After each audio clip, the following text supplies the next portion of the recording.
Сначала послушайте рассказ без перевода. Рассказ будет звучать медленно. Постарайтесь понять общий смысл и уловить знакомые слова. Дальше рассказ будет повторен с переводом.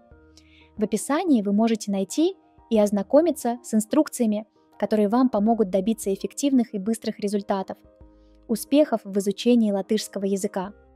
Mēs ejam uz zoodārzu. Šodien ir sestdiena, ir septembris. Laiks ir saulains un silts. Mamma saka, šodien ir brīnišķīga diena, iesim uz zoodārzu. Mēs visi piekrītam. Tētis, mamma, es un brālis Kārlis. Reksis paliek mājās, jo zoodārzā nav atļauts ieiet ar suņiem. Mēs braucam ar tramvaju. Ceļš nav ilgs, pie vārtiem ir daudz cilvēku. Visi grib redzēt dzīvniekus. Vispirms dodamies pie flamingiem. Tie ir ļoti skaisti un rozā krāsā. Pēc tam mēs ejam pie roņiem. Roņi guļ.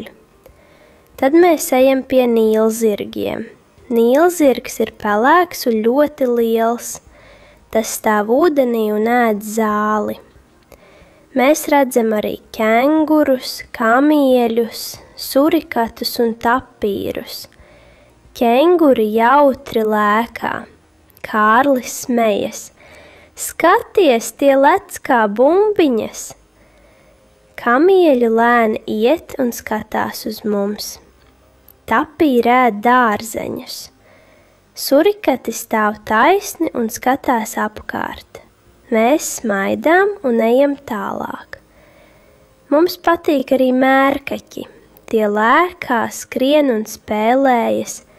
Kārlis smejas, jo viens mērkaķis ēd banānu un skatās uz viņu. Pēc tam mēs redzam žirafi. Žirafei ir ļoti garš kakls un garas kājas. Tā ēd lapas no koka. Es smējos un saku, žirafe redz visu, jo tā ir tik gara. Mamma grib redzēt putnus. Mēs ejam pie papagaļiem. Papagaļi ir krāsaini. Tur ir sarkani, zaļi, dzelteni un zili papagaļi. Mēs nogurstam.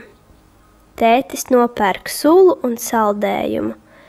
Mēs sēžam uz soliņa un ēdam. Mēs esam priecīgi. Blakus soliņam ir liels voljērs ar tīģeri. Tīģeris ir liels un spēcīgs dzīvnieks. Kārlis skatās un saka, oho, cik liels kaķis!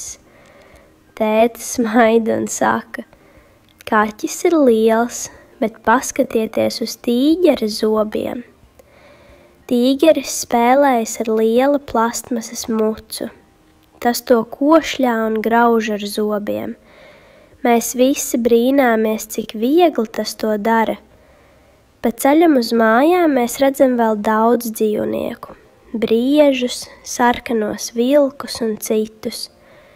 Bet vislabāk mums patīk tīģeris.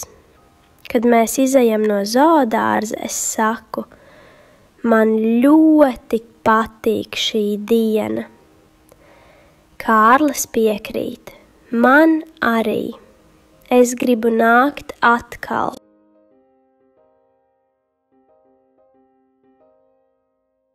Mēs ejam uz zoodārzu. Šodien ir sestdiena, ir septembris. Laiks ir saulains un silts. Mamma saka, šodien ir brīnišķīga diena, iesim uz zoodārzu. Mēs visi piekrītam. Tētis, mamma, es un brālis Kārlis. Reksis paliek mājās, jo zoodārzā nav atļauts ieiet ar suņiem. Mēs braucam ar tramvaju. Ceļš nav ilgs, pie vārtiem ir daudz cilvēku. Visi grib redzēt dzīvniekus. Vispirms dodamies pie flamingiem. Tie ir ļoti skaisti un rozā krāsā. Pēc tam mēs ejam pie roņiem. Roņi guļ. Tad mēs ejam pie nīlzirgiem. Nīlzirgs ir pelēks un ļoti liels. Tas stāv ūdenī un ēd zāli. Mēs redzam arī kengurus, kamieļus, surikatus un tapīrus. Kenguri jautri lēkā. Kārlis smejas. Skaties, tie lec kā bumbiņas. Kamieļi lēni iet un skatās uz mums. Tapīri ēd dārzeņus. Surikati stāv taisni un skatās apkārt. Mēs smaidām un ejam tālāk. Mums patīk arī mērkaķi. Tie lēkā, skrien un spēlējas. Kārlis smejas, jo viens mērkaķis ēd banānu un skatās uz viņu. Pēc tam mēs redzam žirafi. Žirafei ir ļoti garš kakls un garas kājas. Tā ēd lapas no koka. Es smējos un saku, žirafe redz visu, jo tā ir tik gara. Mamma grib redzēt putnus. Mēs ejam pie papagaļiem. Papagaļi ir krāsaini. Tur ir sarkani, zaļi, dzelteni un zili papagaļi. Mēs nogurstam. Tētis nopērk sulu un saldējumu. Mēs sēžam uz soliņa un ēdam. Mēs esam priecīgi. Blakus soliņam ir liels voljērs ar tīģeri. Tīģeris ir liels un spēcīgs dzīvnieks. Kārlis skatās un saka, oho, cik liels kaķis! Tētis smaida un saka, kaķis ir liels, bet paskatieties uz tīģera zobiem. Tīģeris spēlējas ar liela plastmasas mucu. Tas to košļā un grauž ar zobiem. Mēs visi brīnāmies, cik viegli tas to dara. Bet ceļam uz mājām mēs redzam vēl daudz dzīvnieku. Briežus, sarkanos vilkus un citus. Bet vislabāk mums patīk tīģeris. Kad mēs izejam no zoodārza, es saku, man ļoti patīk šī diena. Kārlis piekrīt, man arī. Es gribu nākt atkal.